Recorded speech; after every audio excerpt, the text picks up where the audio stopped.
Hello, and a very good evening to you on the first show of 2025. A happy New Year to you all, if we haven't spoke previously. But things have not gone well, really, on the last couple of games. A 1-1 draw with Cardiff. We do apologise we couldn't have a show on Thursday because we were all pretty ill, basically, and had other commitments, so we didn't have enough bodies to do the show on Thursday. Claudio's still struggling with his voice. Good evening, Claudio. Good evening. I'm doing my Barry White impression on the Walrus of Love tonight. Yeah, and we've got Tony Swardick as well. Good evening, Tony. Good evening, Ken. Good evening, Claudio. Good evening, Tony. Well. Yeah, as I said, we didn't have a show Thursday, so we're going to look back a little bit at the Cardiff game for a little bit, and then obviously go on to Norwich. And then in the second half of the show, we're going to go and look back at maybe your best memories of, if there is any, of course, which I'm sure there is, of 2024. Early part of 2024, obviously. So we're going to have a quick look back at that. We've also got a competition going as well, where we can guess the player. I'll put that up now before we get on. These are the two players we're looking for. There's number one.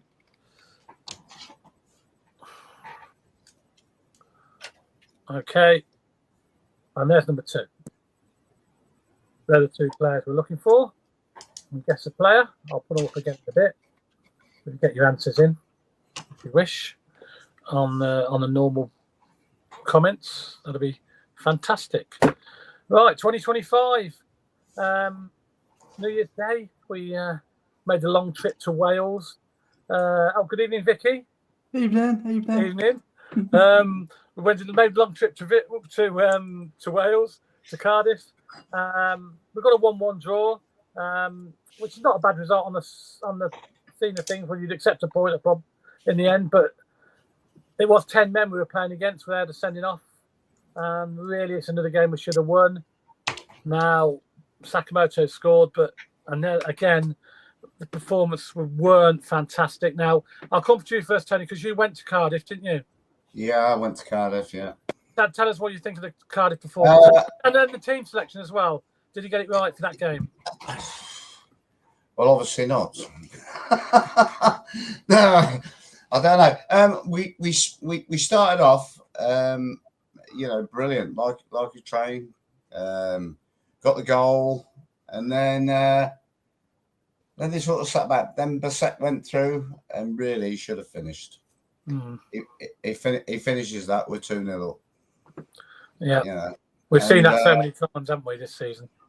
He didn't do it. They called their way back into the game, and then they had the sending off, which I thought was a little bit harsh because I've seen them a lot of referees not give them, but we've got to take advantage when we get it, haven't we?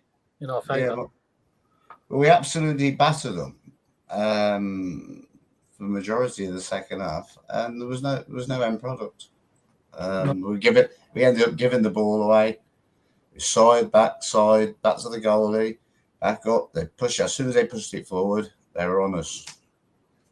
And that was the story of the game, really. The second half, how we didn't win it, I'll never know. Mm. But I suppose the point, at least we didn't lose it. We got a point, but again, you've got to be beating teams like that, haven't you? Yeah, I was probably happy with the point considering our record over recent years at Cardiff. Yeah. But having seen that performance, you really expected them to come away with something like a win there. Yeah.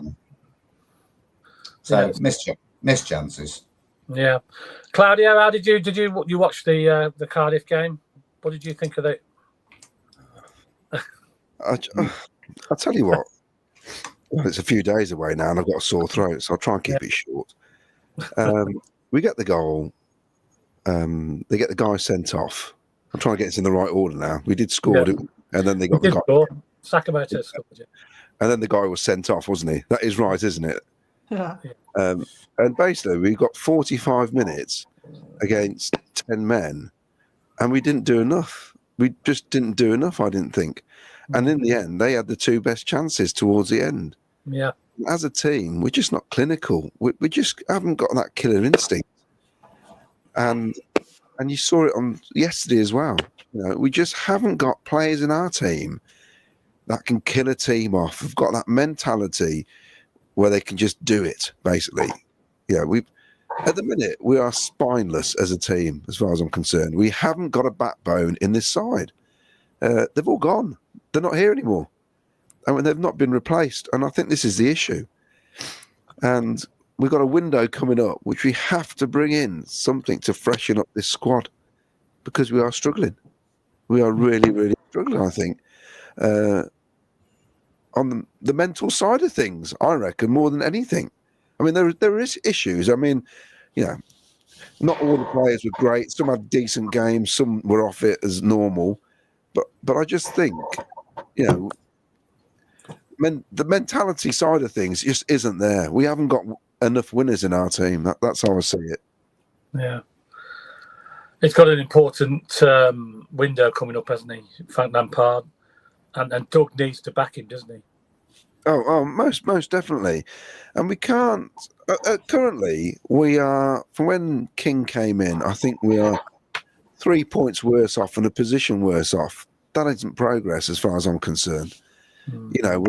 We've got to sort it out. And the problem is, if he doesn't bring anybody in, I can't see this bunch sorting it out, because, like I said at the start of the season, defensively, it's the same players. Doesn't matter how you juggle the pack, it's the same players making the same mistakes. And it's just so annoying. It is so annoying. It's like the keepers. We've got 3 keepers.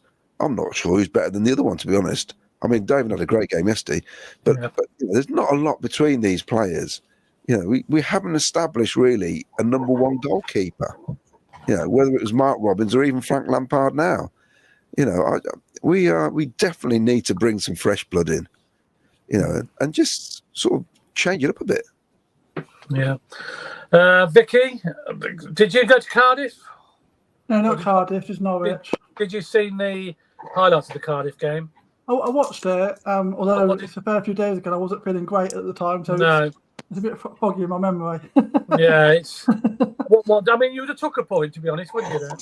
I mean, for me, when we came out in the second half and scored early on and looked quite bright, for me, the sending off was a disaster, because I thought, well, they're just going to sit behind the ball now, and we haven't got the players or the confidence or the bravery or anything to work that out. It actually would have been better for us 11v11, I think, after we'd got a bit of momentum. So for me, that sending off so quick there was actually really bad for us. It's always difficult to play against. If you've got like a Sheffield United who still think they can win a game with 10 men, they'll still go for it. But you've got a Cardiff who are thinking, we need to play this tight now. They'll just sit behind the ball, won't they? And that's the trouble. And we can't cope with that, as we've seen all season. Okay, so fast forward a couple of days, we travelled to Carrow Road, long trip down the A14, and you went, Vicky, didn't you? So what was your thoughts on that?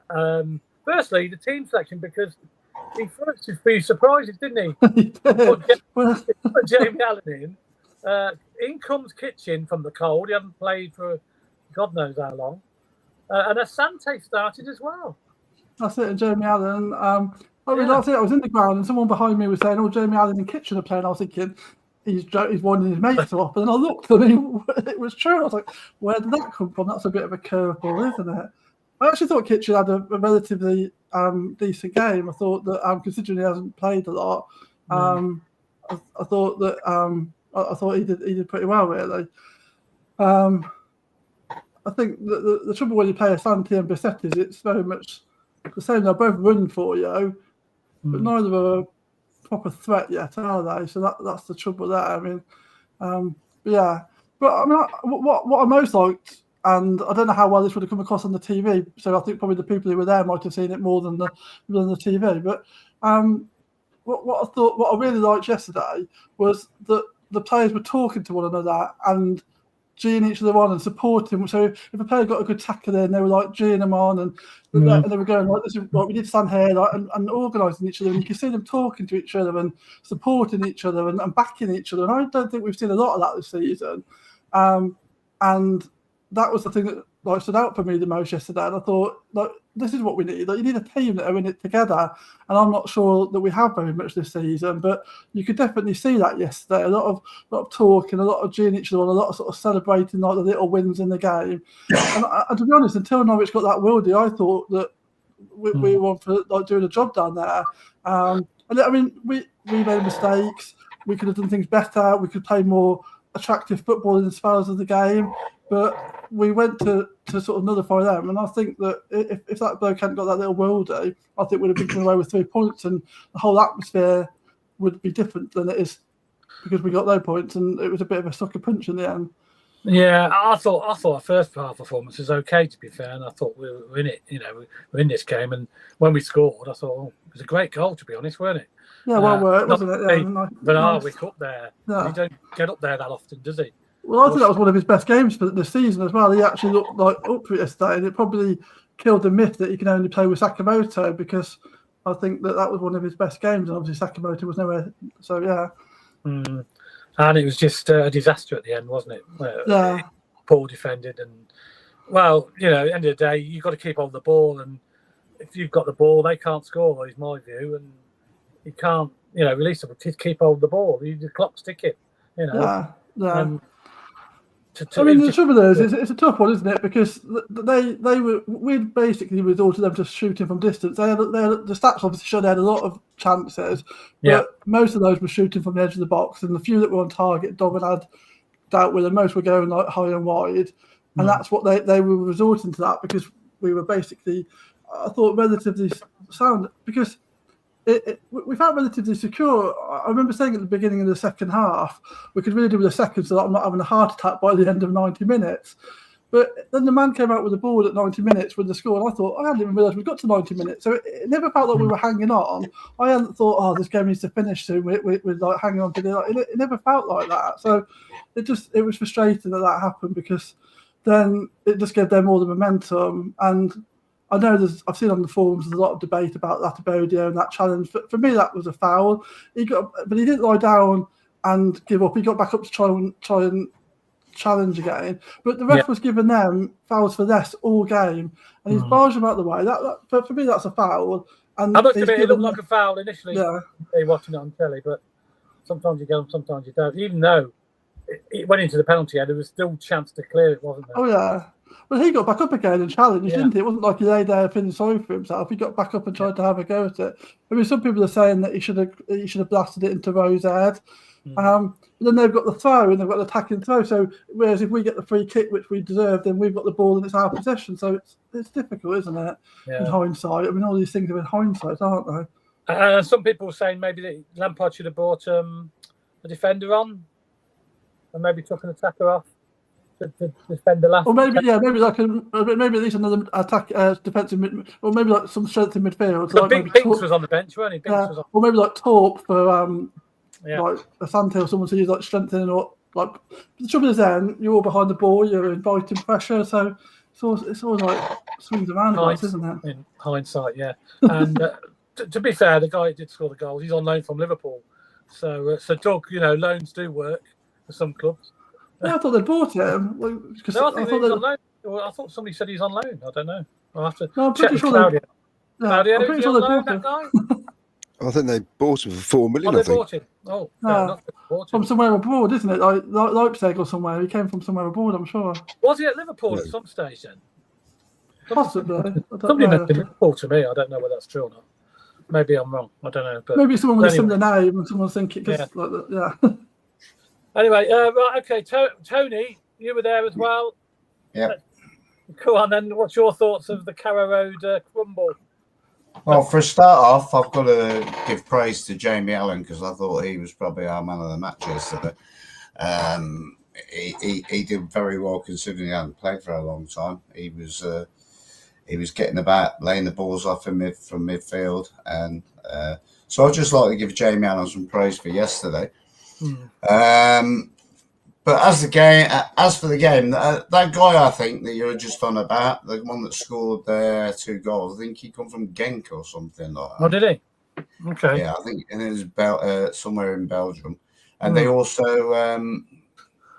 But like I said, they were attacking, left, right, and centre in the second half. It was like the Alamo towards our goal. Apart from a few minutes when we had the attack and Asante missed that sitter. He's got to score. He's got to score. He's got to score. What I would say, I was actually saying to Martin during the second half, we're not actually playing too bad in defence here, and that was the fatal words. Then, but what I'm saying is, when you're winning 1-0, you've got to kill teams off. We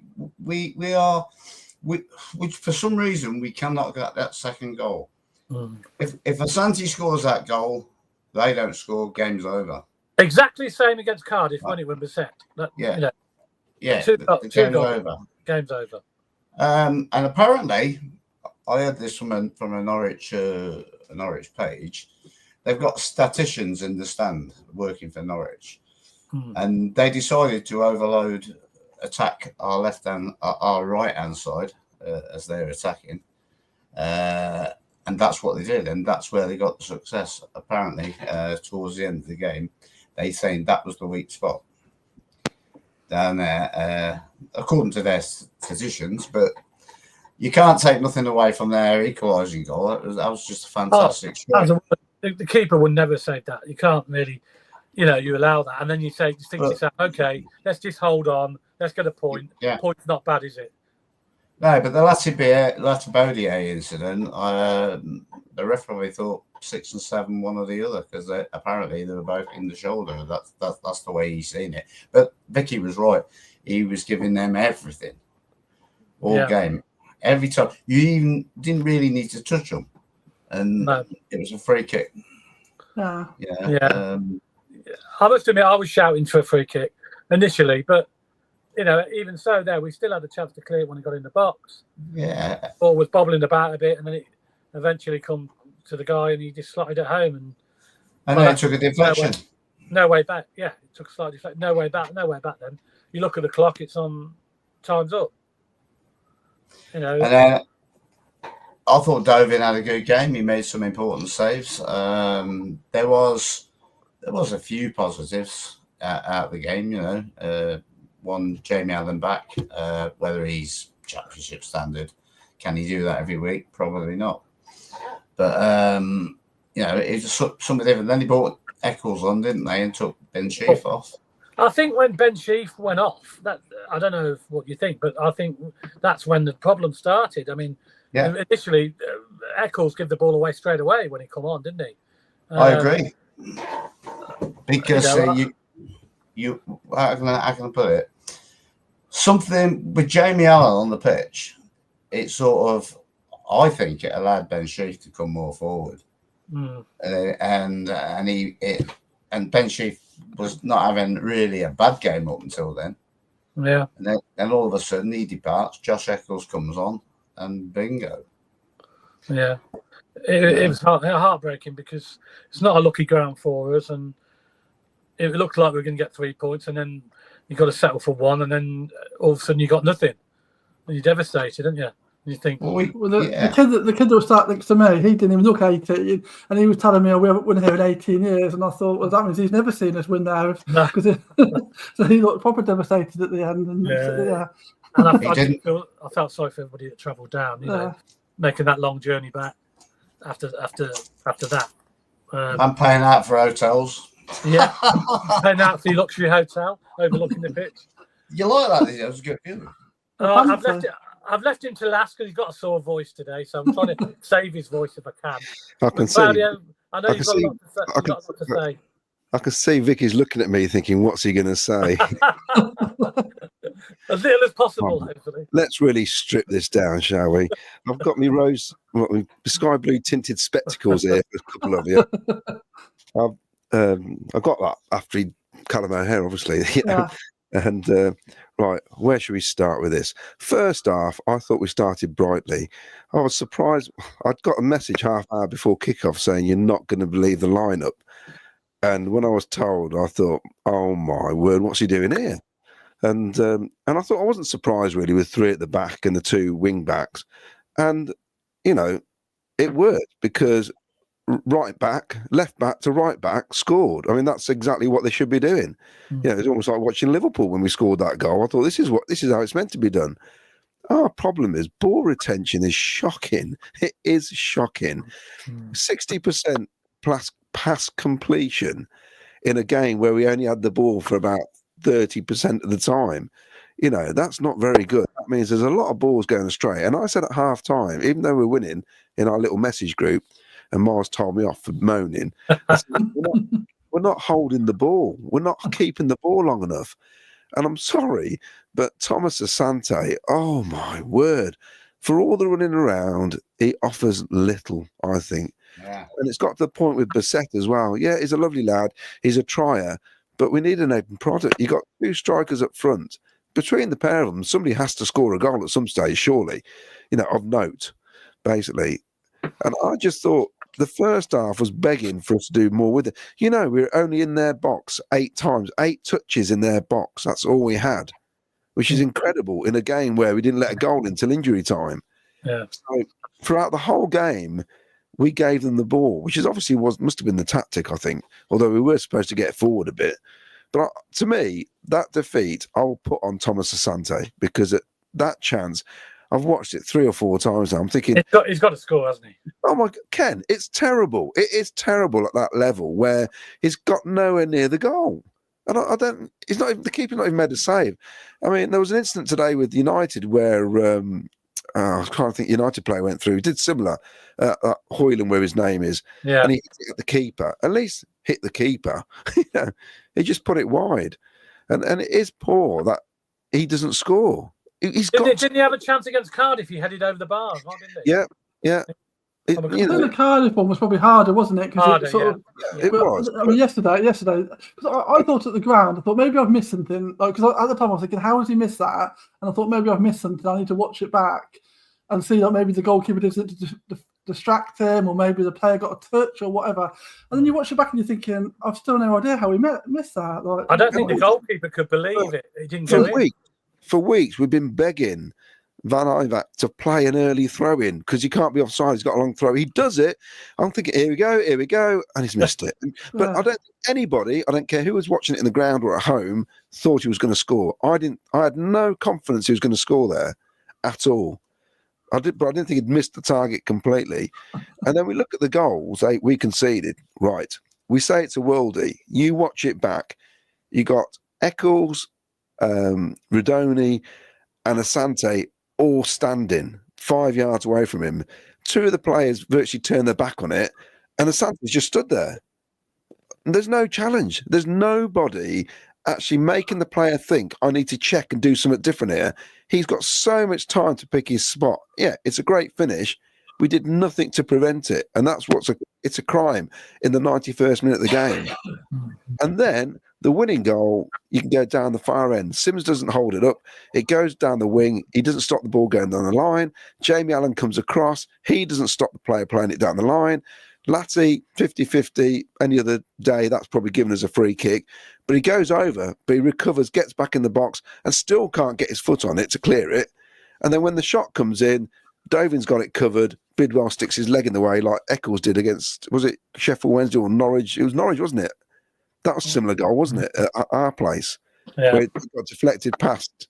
And the Burnley away as well, that happened, didn't it? Yeah. It's almost like they're clueless when it comes into our box. It's panic. And you're right, Ken. I can't believe my voice is holding out. As soon as Sheaf went off, we had no control in front of our back four. I mean, he wasn't having a brilliant game, Sheaf, but he was doing enough to just keep them away from our back four. But we got exposed a lot of times, even in the first half. David made 3 or 4 really good saves. They hit the bar. You know, I mean, they deserved that equaliser in the end because of the amount of pressure, really. If it was reversed, we'd be thinking we were getting robbed if that was at our place. To concede a goal like we scored and then have so many chances and our keeper actually saving shots. You know, it was a really annoying because we'd done the hard bit. We get to the 90 minutes. Why isn't Frank Lampard bringing somebody on? Why isn't somebody going down? Why aren't we stalling? Why aren't we playing Yeah, just keep hold of the ball, do something. Dark arts, yeah. The dark arts, Tony, exactly. Yeah. Why aren't we doing this stuff? What are we doing? We're the only player that actually did that, the only player that did that, Claudio, was Delvin, because he actually did today. He was the only player, and he's like the young one that we're saying is inexperienced, and he's the only one that seemed to know to do that. It's crazy, isn't it? I just don't understand what we're doing at times as a team. We're just so nice. Yeah. You know, it's so frustrating. No sergeant for them. Yeah. It was guilt-edged to win this game, really. They're weak at the minute. They're not a great Norwich team. They're nowhere near like they were 3 or 4 years ago. You know, and I feel sometimes we've got to get over this hurdle of just saying, oh, well, you know, we never get anything there. Well, if we've got that attitude, we'll never do anything, will we, as a club? You know, and even as a fan base, it's about time we started, you know, expecting more from this club. And we've got an owner now who really has to show his true colours, because at the minute, we're just hovering around, aren't we? I mean, if we get in the top half, that'd be incredible this season, the way we're playing, because it's Frank Lampard, I think it's 9 games in charge now, isn't it? I think, is it 3 wins, 3 losses, 3 draws? You can't get more championship than that, can you? That is the championship all over for about 75% of the teams. We've got to get beyond that if we want to get into that top 6. You know, it's ridiculous. I mean, the next 9 games, if anybody thinks we're going to get into the top 6, we need to win 8 of them. It's as simple as that. That's where we are now. So, I mean, Miles goes on about a relegation battle. He's not far off it. We're 6 points away from the bottom 3, which means we have to keep that gap. We have to keep that gap, because I don't want to go in to the last couple of months of this season still being 6 points clear of the bottom 3. You know, I mean, I'm looking at it now. We've got to win 7 games quick and get 50 points. And end of. You know, and I look at the table and I look at Sunderland, only because they've got a young side and a brand new manager, and they look comfortably in the top 6 at the minute. I'm thinking, they're even that good. They're not that special. You know, I've seen so many games this season in the Championship, and apart from Leeds when they're on it, Burnley are boring. You know, absolutely boring, but they'll probably get promoted because of that. They don't concede many. And then you look at Sheffield United, and for anybody seeing the goal yesterday, I'm sorry, but that really gets to me when you see Callum O'Hare on the ball, slipping in the little pass that we keep going on about that we haven't got anymore, and Hayes on the end of it and scores. And that's what we're missing. And if our chairman, owner, director of one, board of one, whatever, can't see that, what's the point of him being our owner if he can't recognise that? And the recruitment guy, Dean Austin, if they can't recognise that, we've got problems, because all 4 of us here can recognise it. There's a stack of comments on there, and they all recognise it. You know. Well, we're going to get to the comments in a minute. King wouldn't pay, would he? He wouldn't sorry pay about that. It's a bit of a rant, wasn't it? But it's just frustrating. And I feel for Tony. Tony goes home and away. He doesn't miss a game, and he's seen the worst of it this season compared to 18 months ago. You know, there's other guys and girls who do it. We've got people I know, like, you know, Joe travels up from Basingstoke for home games, for God's sake. People come from the Isle of Man. They've got our mates from Ipswich travelling. And another thing that bugs me when I see stuff on social media saying we've got to get behind the team. Well, we are. We sold out for Norwich away after a mediocre performance at Cardiff. You know, we're selling away. We're selling away. I've never known this. Well, I'm 60 this year. I've never known it. I've never known our away support to be this magnificent, and it is. I just cannot believe how great it is. It is incredible. The support has been fantastic, but how long will they stick with a team while Doug doesn't, if you like, if Doug doesn't get his checkbook out? The support is incredible. So whenever I see that, I just think, oh, what you on about? The support, the home support. It's ridiculous. It really is, considering what's been dished up this season. And it's been rubbish. Well, okay, below average since day one. Stoke away, it's almost like that was the benchmark. And we've not moved from Stoke away the first game of the season. You know, at this rate, if it carries on like this, I don't think there will be a Frank v. Mark contest. He might be gone, I reckon. He might be fed up. Because if he doesn't get any players in the January window, how's he going to turn this lot around? Do you think Doug will back him? Do you think Doug will? He needs to. He needs to. I mean, we are. I mean, look at it. We need a general. We definitely need somebody to pull the team together. But we need it down the middle of all down the middle, down the spine. That's what we've lost, Ken, I think. So how many would you say we're looking at? 4, 5? Well, definitely 3. We need, I mean, we don't know how long Haji Wright's going to be out for. And when he comes back, what do we expect from him? He's had a bad ankle injury. He could be treading water for the first 4 games. Yeah. Ellis, for whatever reason, he just needs a rock at the backside, doesn't he? He's got to have the hunger to come on as a sub yesterday. He's got to say, those 2 lads up front shouldn't be playing ahead of me. That's how he should be feeling. And also we need somebody in the middle of the park who can control the game for us. I mean, I know it's Premier League, but I was watching the Liverpool game today, and I know, that Bruno Fernandes is a moany git, whatever, a bit like me. But I watched him and I thought, my God, look at him as a player. When he's on the ball, they couldn't get him off it today, and he tried to make things happen all the time. That's what we're lacking. And the guy who used to do that is at Sheffield United. And that's a problem, Hamer. We've not replaced him. We've not replaced Victor. We've not replaced McFadzean. End of. And that's where the problem lies, right down the middle of the team. These are characters. These are big characters. And that's what we need.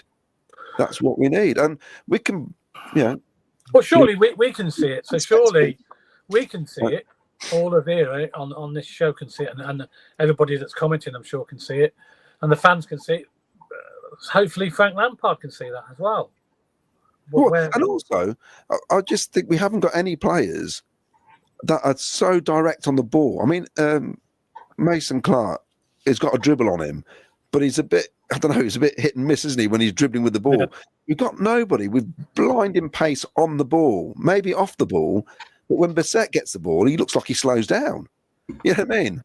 He's really quick at closing players down, but we haven't got anybody that, like Adam Armstrong back in the day, when he was on the ball, he's gone. He just went, didn't he? Yeah. And that's what we're lacking up front as well, because we need somebody like that. It's so frustrating because, this time last year, we weren't particularly brilliant, were we? We went on the run, didn't we? This time last year, but we need more.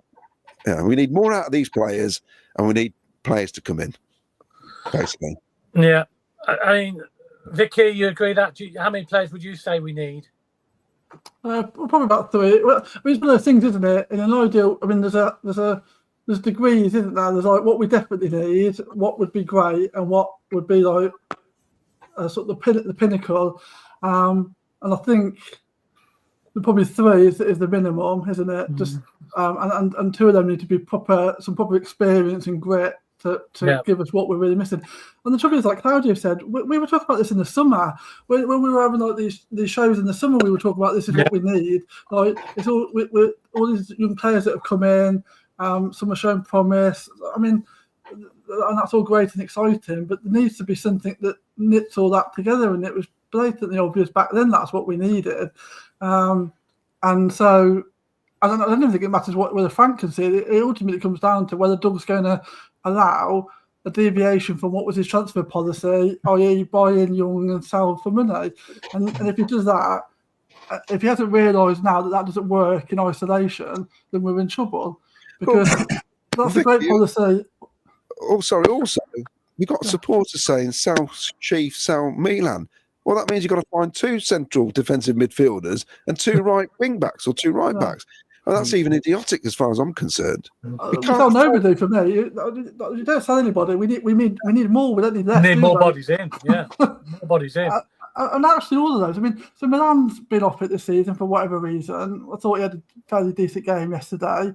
But why do we want to lose him? Because then you're having to get 2 right backs. You sell Chief. Unfortunately, he's injury prone. So he's gone off yesterday with a problem. Don't know how bad that is and whether he'll be out for a while. But if you sell him, you're still losing that squad member, aren't you? I mean, so he might not play a full season. You've got to replace him, haven't you? Yeah. And then people are saying, sell White and Sims. Well, then you're throwing away about 30 goals. I mean, I know that I mean, White actually has got 7 already, hasn't he? So he probably is on target to be the same as last season.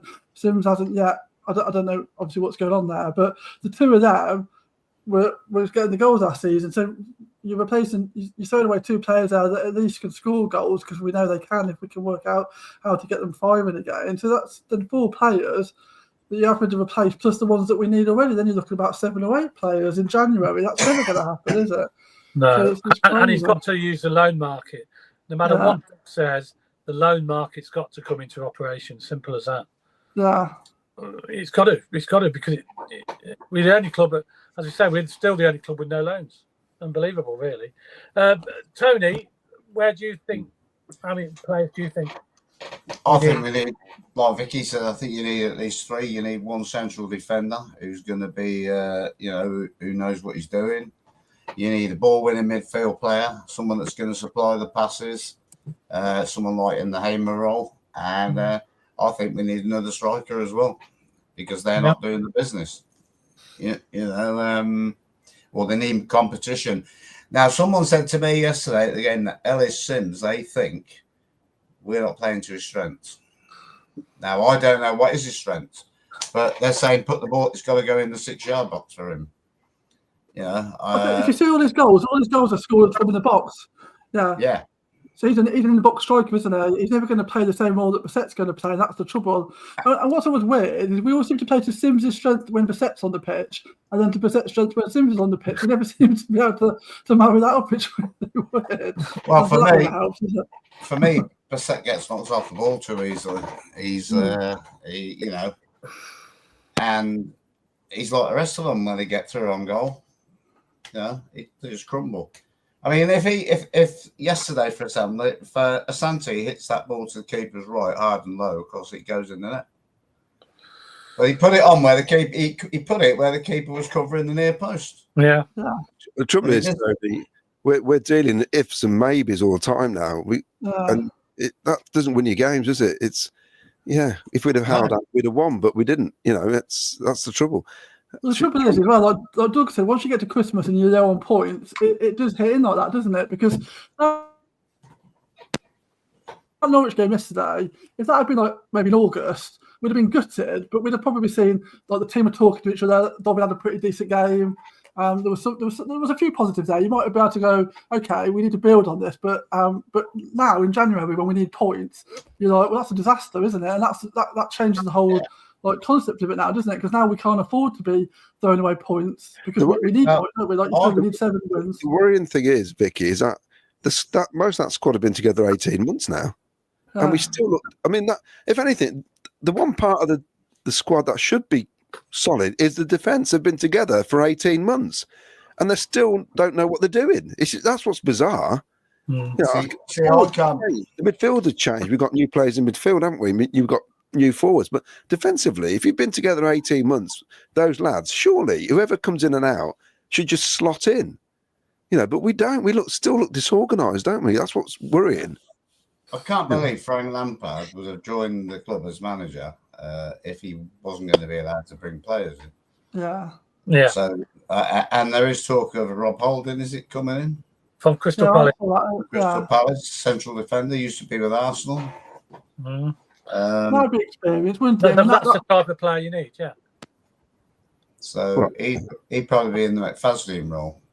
All right, Ken. Yeah, okay. You got loads of comments, Claudio. Can you get through them, or I'll click them up and I'll have a go. It's Bomber Bidwell done over by Amankwa in the last 5. The lads did as the gaffers asked, but wasn't enough. To progress, we need to banish these stats involving clubs we never win at. Hi everyone, this is from Finn. Asante has to go, as does Latty, both League One at best. Yes, this is hands up and knew they would get a second. Should have put a bet on it. Should have got good odds. When it held up 4 minutes, I said to Caroline, I says, surely we can hold out for 4 minutes and get a win here. It's your fault because you said it, you cursed us. The last time that happened in the league was Walsall away. I was there, yeah. The ball bounced over League Burge, didn't it? Yeah.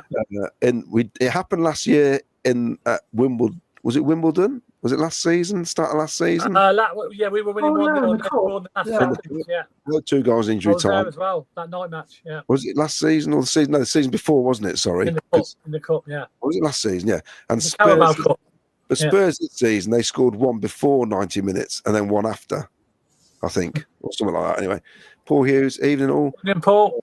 Where was the game management? Lots of players I mentioned months ago are just not good enough at this level. Latz, Eccles, Thomas, Kitchen, Allen. Sorry, just not good enough. Right. Paul Cuttiford. He says, clear change of tactics yesterday, but the players are not good enough to carry them out. The wise head we have been asking for would have got us the points, I'm sure. Where is DK and his big mouth lately? He's skiing in Italy. He's skiing in Italy at the moment, I think. Yeah. In the snow. Yeah. I hope you don't fall off.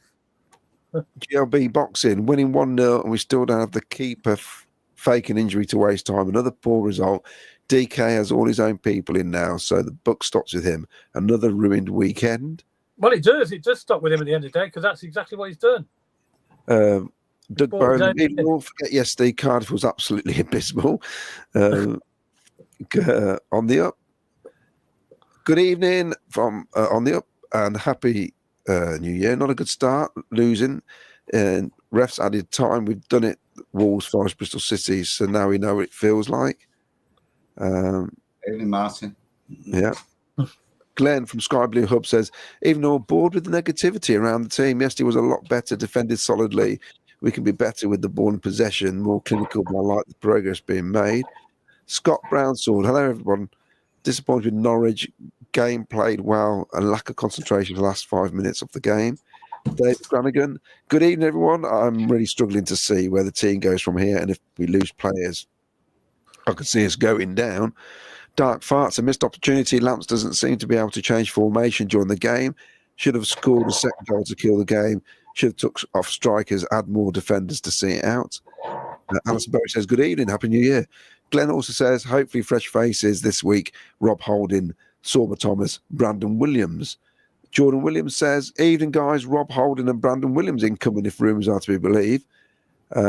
We need a general like Holding. Sheaf slows the game down no end, and if a reasonable offer comes in, we shouldn't be disheartened. It would allow us to refresh the squad, as Claudio says. That's Jordan as well. Realm the possibility players are scared of getting transferred, are playing safe. Dan, I can't believe how bad this season has gone. I predicted 4th in August. It's the worst championship I've ever seen as well. What's your guys' honest opinions on Lampard? And Doug he's testing if he thinks the deck is a top 6 deck. I've got no view on Frank Lampard at the minute at all, because he's not had long enough, has he? I mean, I think it's hard to judge your manager in a minute because he's left with that team, isn't it? None of them are his players that he's brought in. So we'll have to see what he brings in the transfer window. You've got to give him time, haven't you? Yeah. I think really, to be fair, you've got to give him to the early part of next season, haven't you? Because 2 transfer windows, a chance to install what he wants, and then you can really judge him. Otherwise we get into the realms of like other clubs that are constantly changing their manager, and that is just an even bigger step backwards, isn't it? No, we don't want that. No. Yeah, we've got to wait. He needs 2 windows, isn't it, at least? And he's got to be allowed to bring people in. I'd say till this time next year, probably till the January transfer window. Give me 12 months. That gives him 2 windows. On the up says, Doug King needs to dig deep in his long pockets. We are going forward before deadly Doug took over. Everybody's left since. The best players have been sold and replaced with donkeys. Sorry, Vicky. Actually say that. I don't think he means you, by the way. Wayne Littlewood. Evening. I was very disappointed yesterday. Overall poor performance. Didn't really ever look in the game. It was a wonderful goal, but apart from Asante Howler, we didn't do much. Which is true. We only had the ball 8 times in their box, that's not great, is it, really? Paul Stratton says, I suppose in some ways that's a sort of typical away performance for a lot of teams, isn't it? Like teams have come to us and done a job that way, and if it had got us 3 points, we would have probably been happy about that, wouldn't we? I mean, so you build from there, don't you? Lots of teams will go away and only have a small amount of possession. They're looking to do a smash and grab, and that's really what we were looking to do, weren't we? It just didn't work. The problem is the Millwall game was turgid affair, wasn't it? Then we went to Cardiff and it looked promising, and then we saw what we got, and then of course we lose to 2 goals in injury time at Norwich. And it becomes a bit draining after a while, doesn't it? Yeah. Kenneth Thomas says, I agree with you, Dan. This is Robin's mess. He got the last 12 months very wrong before that. The great manager. Michael Summers, Happy New Year all. Norwich game, we played okay, but seemed to tremble as soon as the 4 minutes were put up for injury time and our front men ran nothing down, just let Norwich play through them.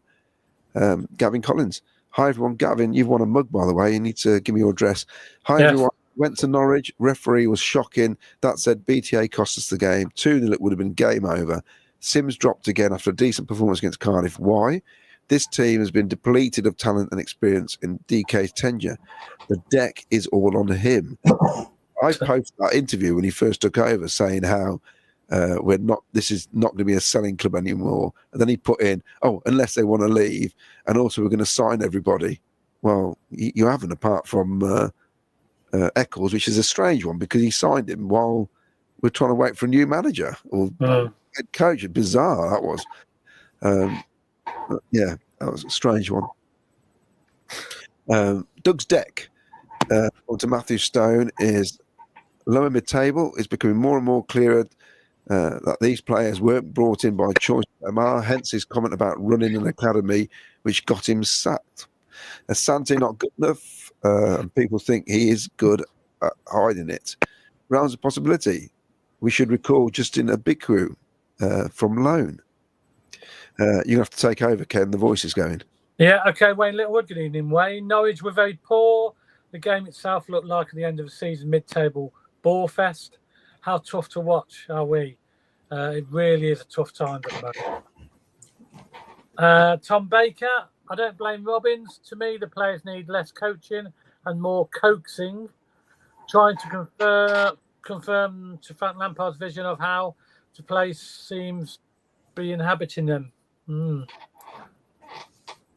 Finn, good evening, Finn. King sold our best players. Looks like it will happen again. He's cashing in rather actually own the club, to be honest.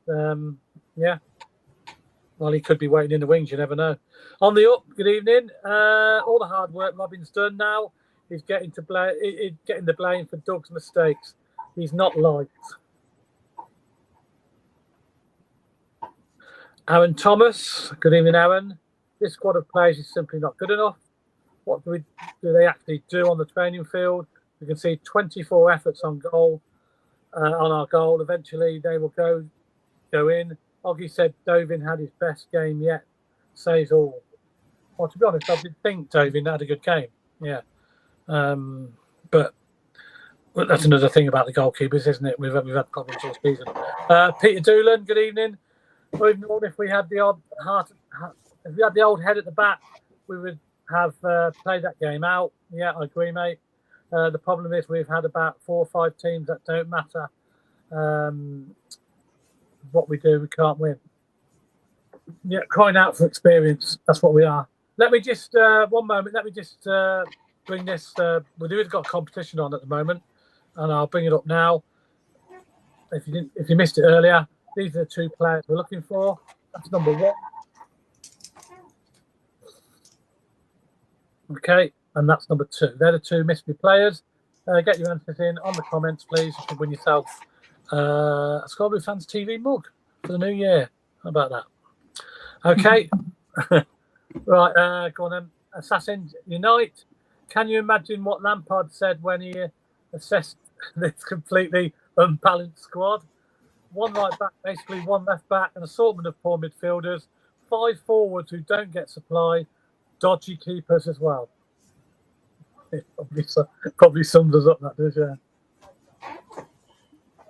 Paul Stratton, good evening. BTE, chances against Cardiff and Norwich, shocking. 6 points lost. Him, Sims and Bassett, punchless. We are really struggling.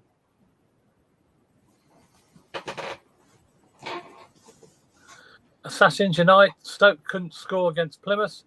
So not great, Robbins. No, that's right. Robbins didn't have the greatest start, but I'm sure he'll sort it out. This is only his first game. And again, it's not his team, is it? He's got to do a bit of wheeling and dealing, I suppose, like Lampard has. I'm hoping he doesn't sort it out. Well, yeah, you know. David Best, good evening. We've just got the hope there are 3 teams worse than us, and I think, to be honest, there is. Come the end of the season, we have a lot of very poor players, not up to the championship level, but worst of all is we have no fight for it. Yeah, we're crying out for a leader, absolutely crying out for a leader, mate, and I think we all know that. And I think that's the main thing, isn't it? I mean, there's a lot of people that say players are League One at best and all that stuff.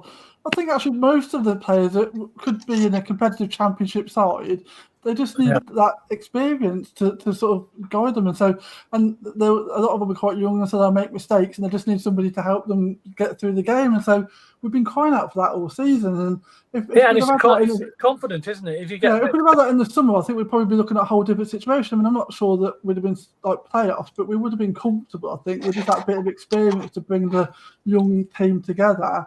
I don't think the squad is as poor as some people say. I don't think we've got loads of lower league players. For me, there's championship players there. It's just finding a way to bring them all together, and that's the glue, isn't it? We haven't got that experience or sort of sparring, and with that, a lot of these other players would be seeing more from them. But they'd be. For me, that's the crucial bit. And Doug didn't do it in the summer, and if we don't do it in January, then we probably are in trouble. Yeah, there is players out there. We know they can do it because we've seen them do it before. But they just don't do it on a continuous basis. They're just too inconsistent, and they need someone to tell them, don't they? Really, someone to give them a bollocking if they need to. Good evening. Can anyone say what Asante has brought to the team? We have so many so-called strikers, and all of them have a strike record as good as Hockey. Sorry, Tone, what were you going to say? I'd say our central defenders at the moment, the only championship experience they've had is with us. They didn't have championship experience before. They were losing finalists, 2 of them, losing finalists in the playoffs to Barnsley. Yeah. Right. So the only championship experience they've had is here. And as for Asante, the only scores worldies against us for West Brom. How the hell did he score that? Isn't Thomas the only one without championship experience before? Because Kitchen had championship experience with Barnsley, Latabode with Swansea, and I suppose did Binks with us, I suppose, yeah. And Binks played abroad as well, didn't he? Yeah. But the rest of all had championship experience. I think it was only Thomas. Yeah, but Barnsley were probably in the bottom 3 all along as well. So they didn't put up any roots, did they? Although ironically, Kitchen and Collins were in that team that beat us that season. Yeah, that's right. Yeah. That was one of their only wins, wasn't it? Yeah. We like to oblige, don't we? Oh, yeah. We're very kind and supportive to people. Finn, let's see if Van Erwijk goes, Wright and Sheaf, all the best players. If they all go, then King needs to go as well. Well, you're right there. Probably right. Okay, let me just before we carry on. Let me keep doing these comments because there's loads at the minute. Oh, go on, you carry on. I'll just go on. These are what's coming up on the screen now. The competition. That player there, and that player there. That's who we're after. Okay, go on. So, Dave Bass never a free kick. Other way around, we'll be up in arms. Latty is awful. Give him credit. He got back up and ran straight past the ball. He's a calamity. Aaron Thomas says, let me just say, what would you say Latty's best position is? Is it at the back or is it in midfield? Playing for Birmingham. I don't know. I don't think he's good enough. It depends what we want. Do we want to be where we are now, mid-table championship, and happy at that? Yeah. Do we want to be in the top 6? If we want to be in the top 6, we need better players. It's simple as that, really. This lot got to 9th in the table last season. I think they did well to get 9th in the table last season. We never ever looked like we were going to get the top 6 last season, did we? Really? No. Yeah, we struggled in the end to get 9th. We need better players if we really want to go top 6. Yeah, because forget the playoff season, we had a better squad as far as I'm concerned. It wasn't as big, but it was better, definitely. When you look at some of the players, best quality, definitely. We've got the best striker in Europe on current form. We had him at our club. That's the difference, Aaron Thomas said it's pathetic. We say that defensively we did. Okay, we allowed them 24 attempts on goal. Eventually, they go in, and they did. We are better, nothing better than a bottom 7 side. It's shocking, Claudio, because the midfielders ain't good enough. Assassins United's written that twice just to emphasise the point. Let's go down here. Aaron Thomas, Claudio, I agree. The Asante chance, but at least he's having chances to miss. Sims don't even get that. We missed one at Cardiff, which was a difficult header, but I still think it should have gone in. Fran Hunter, Sheath's forward passing was terrible, so I wasn't surprised he got subbed. We need a midfielder who can play decent balls through the channels. There were some awful passes there, wasn't there, SD? Terrible passing. Terrible. Under no pressure. You know, I mean, when you look at the goal Cardiff scored, that was all down to, you know, Eccles giving the ball away, our end of the pitch. Sorry, their end of the pitch. And then similar to their winner yesterday, 3 players not really getting a challenge in. Yeah. You know, I don't understand why we don't kick players up the stand like they do to us. Take a booking, take one for the team.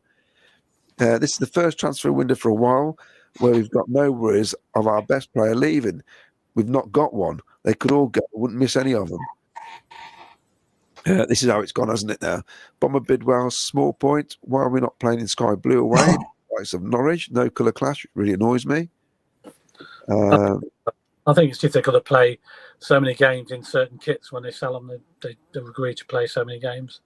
Right. It's I've got Assassins Unite. So you're advocating cheating then? Well, no, it's just game management. That's what they call it. You know, you're not. We haven't got Brian Clough in charge where he wouldn't allow that sort of stuff. Yeah, like a world-class manager. That's the difference. It could, yeah. There's degrees as well, isn't there? There's like full-on cheating, like you see with some teams, and then there's just a bit of dark arts and a few, like just delaying a few things, little niggly things here and there, and every team does that, and we are too nice too often, aren't we? So we don't have to go full-on cheating like you see with some teams that I couldn't advocate, but you've got to just sometimes just be a bit clever, don't you? It's where are we now? That's yes. It says the team has a lot of issues. I can't read that. Missing 2 or 3 players in the middle for a start. Doug will not be invested in January. Clear as day. No low signings is mental, really. Dave Best, their winning goal started with a long ball up to Sims, which he jumped to avoid being near, then went towards the player with the ball, then ran away from him. Great effort. Cov fans didn't travel to Norwich according to the official gate numbers. It's interesting. Well, they sold all the tickets, didn't they? Cov? Yeah. Doug says, did Miles lend you the Money stick tonight, Claudio? Jamie Allen will play 3 or 4 games and the fans will remember, oh, yes, he's hopeless. Then he'll be injured for 10 games and then the fans will forget. Gavin Collins, we lack aggression, a desire to press with a purpose like the top teams in this league. We've got no pattern of play and lost our identity from the last 7 years. Well said, Claudio. It's been rubbish all season. But at least I didn't say, I said below average, didn't I? There's rumours that Wright wants out, according to Aaron Thomas. 3 weeks, Dan reckons, for EMC.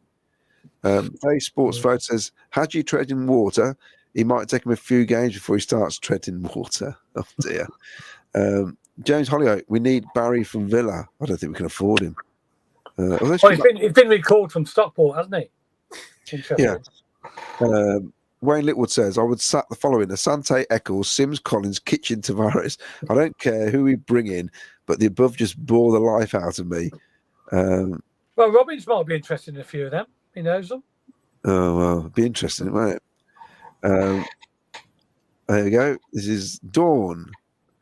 I am one of those rose-tinted glasses brigade, but I stand by backing the team.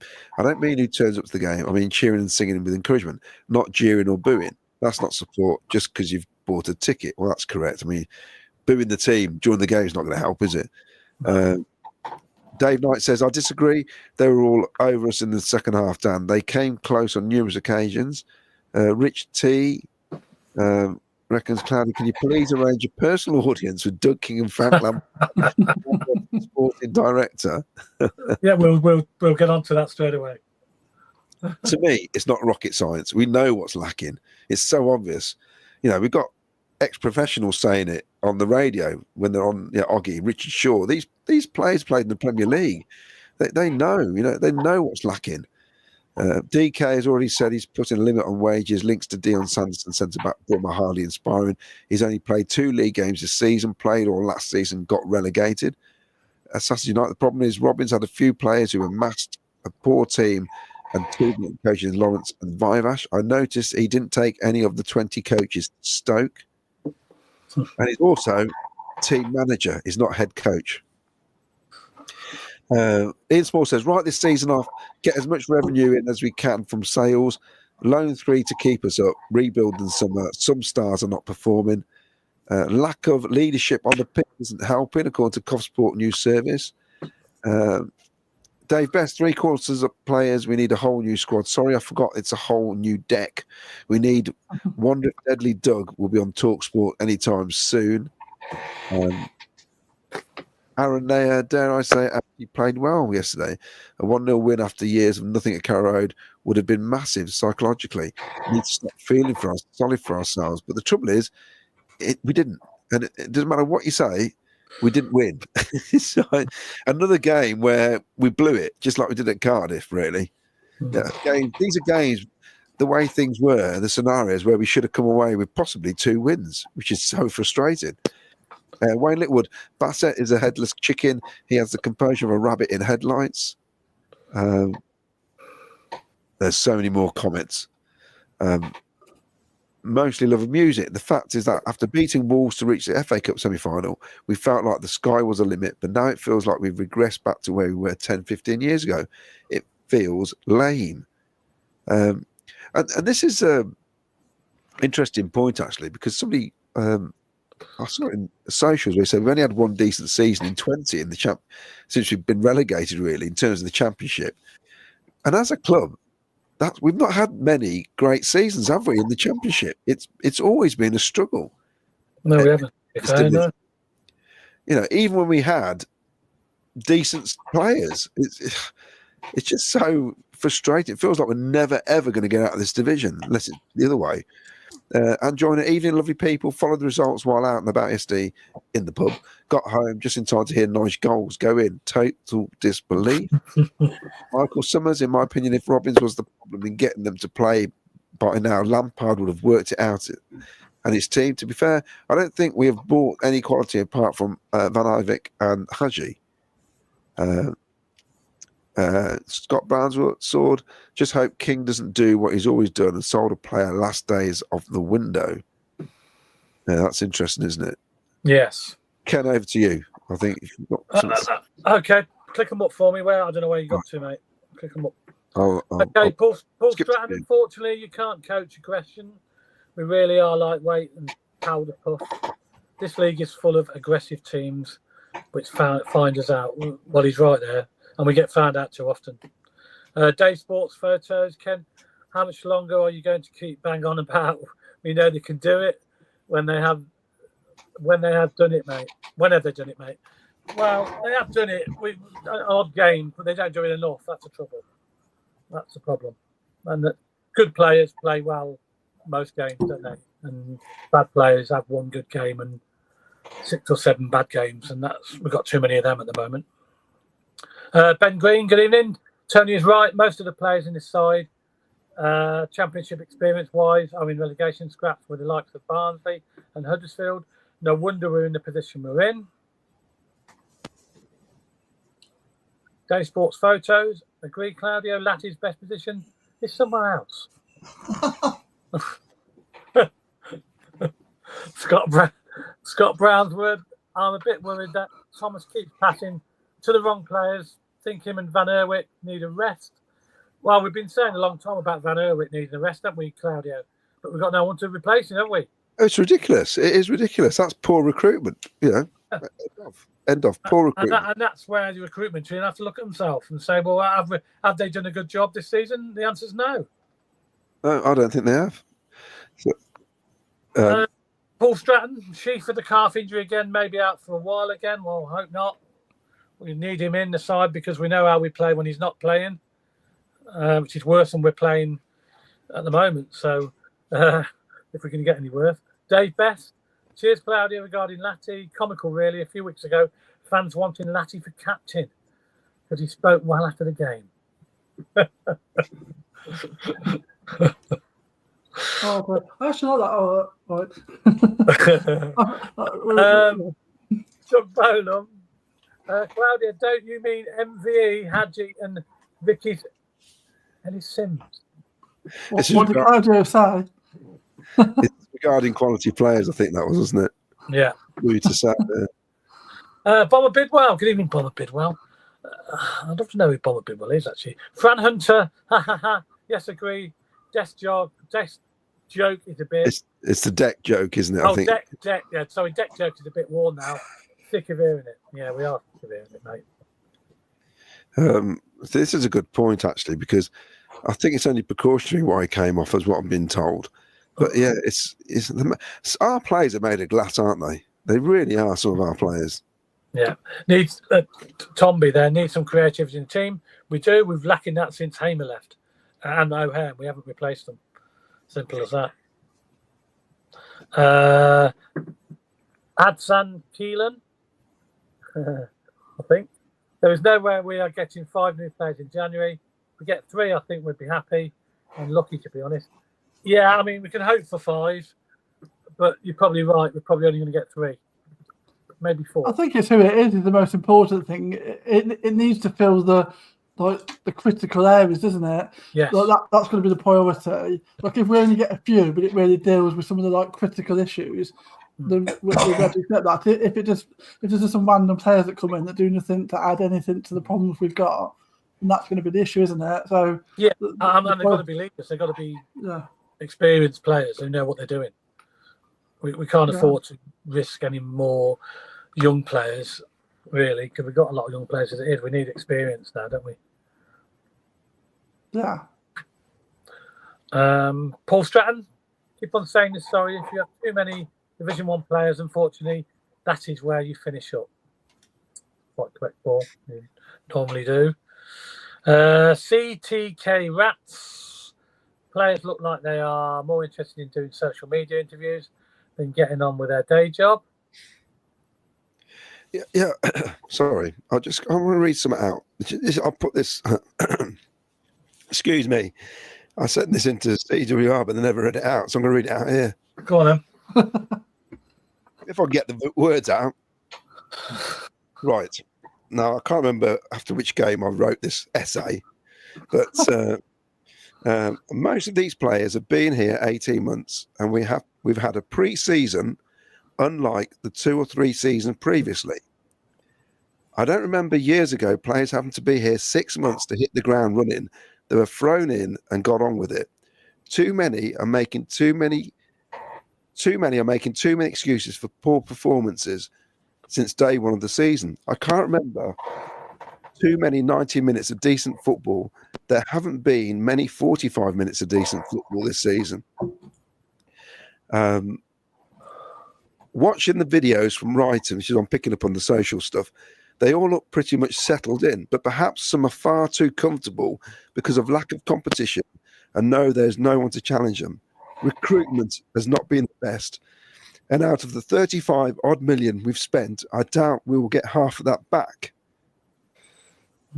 If the form continues to drop off, we will get, if we get anywhere near the playoffs without refreshing the squad, then Frank would have achieved a minor miracle. And so I don't understand. They've had plenty of time. I don't understand. And the worry is, with the settling in thing, it never used to be a problem years ago. We got people had to come in and hit the ground running. The whole thing about, because I heard Oggy say on the radio, oh, they're going to have to need time to get, gel in or whatever it is. Oh, it's ridiculous. These are professional footballers. If they're any good, you step up to the mark, don't you? Yeah. I don't understand it. They should be ready. At least to a certain level. I mean, you should be able to play to a professional level. Like you'll see that players that have played together a bit longer might be able to really say O'Hare and Hamer. like they're both decent players that can play at a decent level, but they know each other well now, so they'll be even better because they'll be able to read each other's game. So that's like the next level up, isn't it? But players should be able to come in and at least play to a competitive level without needing the time, shouldn't they? Really, that's the sort of starter level, and then you work from there. Well, if you go back to when we signed Robbie Keane, he came in straight away. Yeah, 19-year-old lad started banging the goals in left, right, and centre. Well, yeah, one of the best debuts I've ever seen, really. To be honest, It's hard to believe. David Speedy as well, straight away, bang, bang, bang. Yeah. Yeah. On the flip side of that, you wouldn't say that Gorkarez did the same. So some players, sometimes. Big Vic did need a bit of time, didn't he? To be fair. Yeah. To be fair, though, at the time, it was a level below the Premier League, wasn't it, as well? So you know, Big Vic has learnt his trade with us, and he's gone on to great things. Yeah. A few more comments. Dan, Doug has no experience of running a football club. It's like an apprenticeship for him so far, which is right.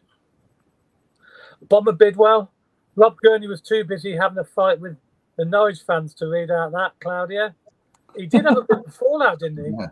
Did he? I think the students had to get involved, yeah.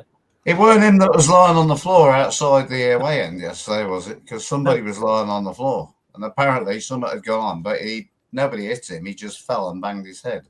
It was a commentary fan. But we later found out that this guy was fine. He was okay. Yeah. There was a bit of trouble because there was an Ipswich fan or someone wearing an Ipswich shirt in the club end as well, strangely. So I don't know what that was all about. Yeah. Kenatomo, good evening, Kenatomo. Part of the emotion for a minute. Look at the situation versus a 5-year plan. Halfway is infrastructure changed. Top level coach and team, yes. Shipped, steady edge, yes. Invest, close season. 25 question mark 2 years to meet plan. Do you agree with that, Claudia? That plan? Was the ship steadied? I mean, he inherited a squad that got to the playoffs. We weren't. Yeah. We were on the rise. Whatever you think of Sisu, when they decided not to stick their nose in anymore and just let Dave Boddy get on with it, and anybody else who was involved in football inside, things weren't too bad, were they? We were on the up. Well, only 4 times with Sisu. Regardless of what we think of the change in the grounds and all that nonsense, which you know is ridiculous. We know that. But as Dave Boddy explained, they had no choice. You know. I don't know. What's he done? He's improved the training ground. We've not improved on the pitch, that's for sure. That's the trouble, isn't it? So we've worked on things that probably he should have got involved in, like the training ground and the commercial side. That's what Doug should have been getting involved in. The football side was steady. We were on an upward trajectory, and unfortunately, it also interfered with that. And it doesn't feel like it's been steady, does it? It feels like that side of it has become a mess, really. So, and the training ground was being restructured anyway. Before Doug came, it was all happening. So he just, I think he enjoys taking the plaudits when it was going well. And we don't sing the song anymore. So no, we don't. I've just seen this comment from Tom. I don't know why Jack Burrows didn't give him the chance instead of keep heading out on loan. A good point there. Would be ideal competition for Milan. Surely, I mean, Jack Burrows, he has a little bit of experience. He's been in and out of the squad, hasn't he? Then they sent him out on loan. Surely, they could have recalled him if they were short in that position. I'm surely just having some cover is better than no cover. Yeah. I mean, and he did play a couple of championship games, and I didn't think. I mean, again, he's probably not the player to take us up to like the Premier League, but as a player to do a job, I thought he looked like he could do a job. Yeah. Unless there's some clause that he can't be recalled for whatever reason, but I don't know. I'm hearing that Kai Andrews is going out on loan as well in January. He is going to Motherwell, I believe, Yeah. So there's another one that hasn't had a chance. Yeah. We'd like to see what these players can do before they send them out on loan. Of course you do. And there's no reserve sides now, like in the old days. McLeod remembers this, where they used to have the reserves. Yeah. Central League, I remember it. Central League. There's nothing like that. Nothing like that. There's only under 21 team, 21 games, and they're very few and far between, aren't they? Yeah, not many of them. Marker, same players are making the same mistakes and are showing the same weaknesses under both Robbins and Lampard. That's not going to change until we change the players. Dave Best, Sunderland didn't need time to gel. West Brom got a whole new team days before the season started. Yeah. Yeah. Doug Blowlam, I'm beginning to worry about Oggy now. He actually thought BTA had a fantastic game yesterday. Fran Hunter, good evening, Fran. We're 2 places lower than we were at the end of Lampard's first games, and the majority of those games were against non-top 6 teams. Correct? Yeah. Let's recruit well. It's going to be a tough second half of the season because we've got a lot of big games to come, haven't we, Claudio? The top half, if you like. We've got Blackburn away coming up as the next away game. Yeah. That's a Tuesday night, so that's not going to be easy. No. And we've got obviously we've got Sheffield Wednesday this week in the FA Cup, which I'm not that bothered about. And then we've got them in the league, haven't we, as well? No, we've got Bristol City is the week after at home. Yeah, but they're bringing 4,900 fans. Sheffield Wednesday. Sheffield Wednesday. Yeah. Sheffield, they've sold the away completely. With a total gate of about 8,000-9,000. No, won't be. I'll tell you now, it'd be bigger than you think, like last season. And if Martin reckons 15. I'm going for 20 odd, 22 maybe. I think it'd be 18, 19, possibly. Don't know. What did we get for Oxford last season? It'd probably be about the same as that, I reckon. Was that about 18? 18. About that. Yeah. Well, tickets are reasonably priced, so they should do really. They're fair prices this time. Yeah. Assassin's Unite. Rob Gurney had a rant every week and says because he cares. He was at West Brom for 25 years. Well, he left because there was reasons because of that. Because basically he was getting, this is before social media, he was getting all sorts of hate mail and all sorts of stuff. Yeah, that's right. It got quite nasty, and he had to walk away from it because he got so upset because we got relegated, like most people do. It must be hard if you're a fan of the club and you're commentating on games where you can't just go, "Oh, I'm going to leave with 10 minutes to go. I can't be doing this anymore." Yeah, I mean, Clive Eakin is neutral, although I think he shows a bit of passion. He's a Tranmere Rovers fan, isn't he? So it's a bit different, I think. Yeah, it's very hard when it means a lot to you. Michael Summers, at least Doug can say Robbins wasted his money. He blew it himself, and then some more when he sacked him and brought in Lampard. Well, time will tell. You can say it all he wants. It doesn't mean it's true, does it? No, we don't know exactly how much money Doug has spent, do we? Has he got any money now? Any money now? Apparently not. Well, that's the question. Is there any money left in the pot? I wonder. Yes, Doug, let us know, please. Let us know. If you can get in touch with us from your skiing resort, Doug, that'd be great. Mark Robbins has come back. The former sporting director of St Albans seems to be really out of his depth recruiting. Yeah, well, he's got to look at him. He's got to look at his so-called recruitment team and question them. Are they doing the job that they're brought in to do? Day Sports Photos. Claudia said before, it's not a 5-year plan. It's 3 playoffs in 5. 3 playoffs in 5 and two seasons around the playoffs. That's what he said. Yeah. That won't happen this season, will it? Well, if you talk the talk, you've got to walk the walk, as they say, which is what he said in his interview. Yeah. So you've got to back it. I really think he just thought that the guys who were coaching the other lot, the players we had, could just do it again, keep doing it. They're not miracle workers. It doesn't happen that way. The thing is, he was all quiet at the start. He was quiet at the start of the season, and then he popped up, sacked Robbins, done the one you was at, Claudio, with the CWR, and now he's going into hiding again when things have gone crap. Yeah, yeah. And so He needs to come up. He needs to be counted. Don't forget, he popped up to have the team photo. He popped up for that, didn't he? So. Oh, he popped up for a team photo. The thing is, if you're aloof, you accept it. Think, oh, yeah. But the fact, if you've shown your face a few times, then all of a sudden you don't. People notice, don't they? Yeah. But whereas Joseph Parler never bothered. You know, well, we never saw it, did we? So you just got used to it that you never see her. That. I mean, the most cringiest thing ever was when we got promotion. She was on Sky, and then the one where she had sky blue dress on, the sky blue heels. Unbelievable that was. Well, she knows Doug King well, doesn't she? Well, yeah, apparently they have offices next door to each other. I must admit, I was jealous of those sky blue stilettos. Go on then, Claudia. Do you want to carry on? No, you do it, Ken. Or do you want me as your voice going? Matt Weir, I keep saying it had been. I keep saying it and have been since Mark Robbins left. I don't know what our identity is on the pitch. How do we play? Surely that needs to be in place before you commence recruitment. Yeah, that's true. Now, I just seen this comment here. Can I just bring this one in here? Matthew Stone. Was Dave Boddy head of recruitment before leaving the club?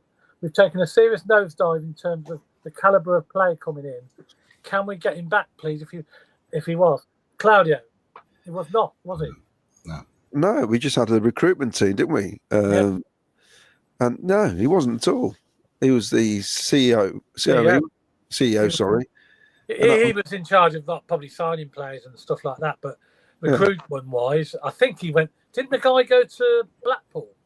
Then he took the mick out of the team or something. That's right. But he's gone to Aberdeen and look at how they're doing. So he obviously got an eye. This is the guy who spotted all these players that we sold for millions. Yeah, exactly. Yeah, Yocker has our hair in that, isn't it? Exactly. Yeah. GLB Boxing. It was interesting to see how many renew their season tickets next year. If we could keep serving this tripe up. Doug King called it on with his 5-year plan. Fans bought into it, yet the football has been regressed and very poor, which is quite right. I got one of them, and I'm sure a lot of other people got one of them £500 deals, which doesn't look very good at the moment. We're all laughing because we were so close, weren't we? Ben Green. I think this time to gel nonsense, O'Hare and Hamer hadn't played with one another for over 12 months. And look at them now.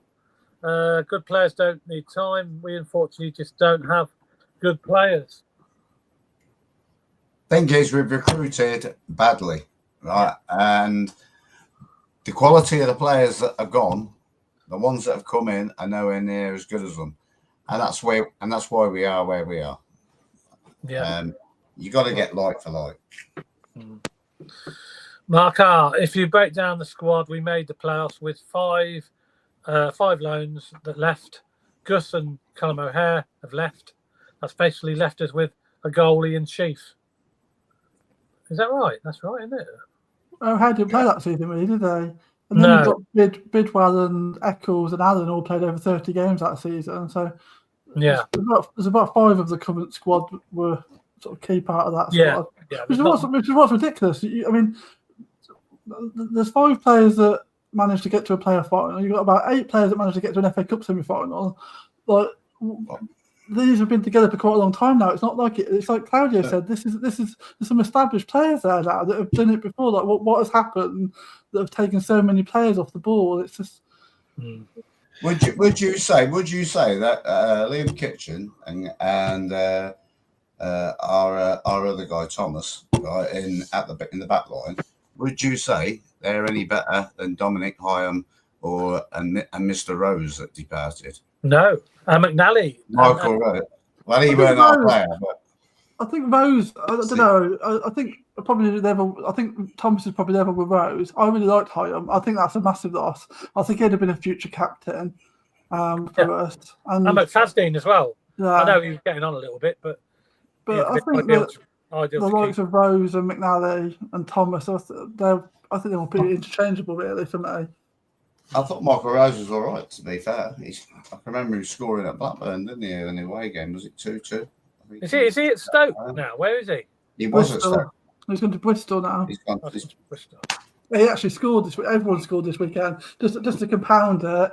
McNally's there as well, isn't he? McNally's at Bristol as well. Oh no, wait a minute. Yeah, sorry. Yes. McNally's at Bristol. Rose is still at Stoke. Sorry. Yeah. Oh right, so Robbins is linked up with Rose again. And he didn't play.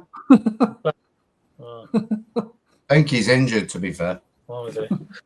Okay, Glossy. Let's just be happy we have a club to support. What is it we actually truly want from our football club? Well, we want a bit of success, don't we? We want to. See, the bar's been risen so high, hasn't it? From where we was to where we are now, and to where we was over the last couple of seasons when we got to Wembley, and supporters expect us to be next level up now.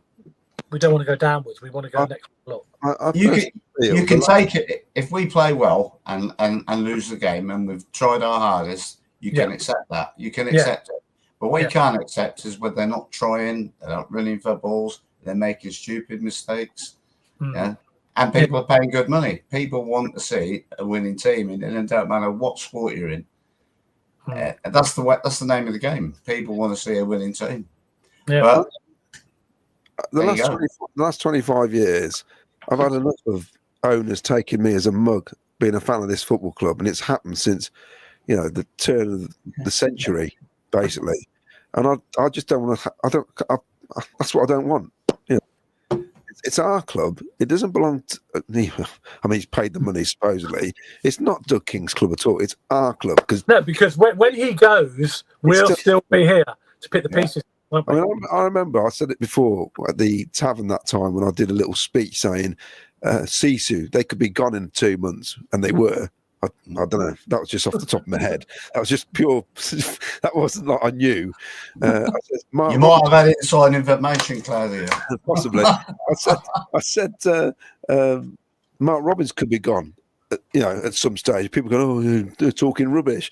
I said, "But what I'm saying is, the manager goes, the players goes, the owners go. The only people still here are us." Yeah, we have to pick the pieces up. And I don't want to be taken for a mug again. I just, and that's what's happened. And that's just not me. That's all of us.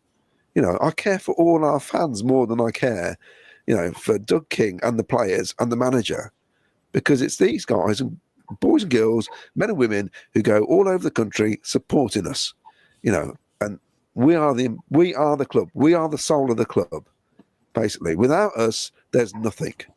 Spending hard-earned money, up and down the country every weekend. What would have happened if the 4,500, 6,000 didn't go to Birmingham? Yeah. Those 6,000.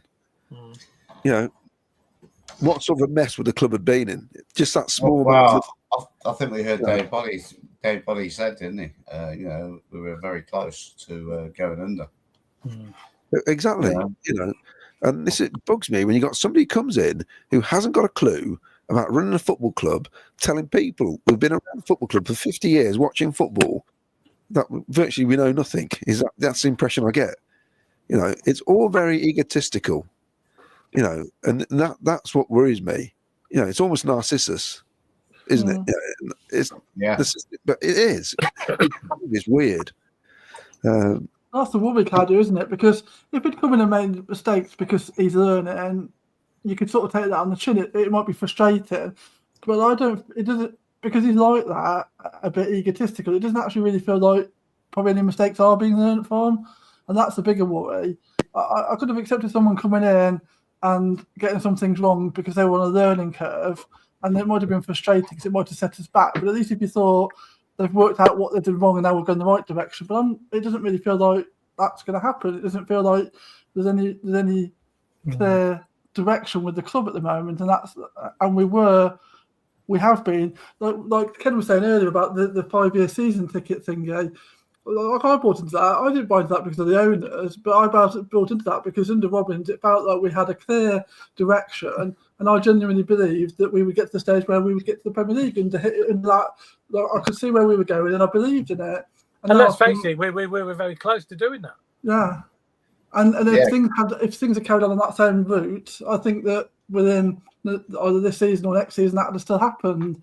But something's come in and completely turning the club around, and the worry is how do we get back onto that path again?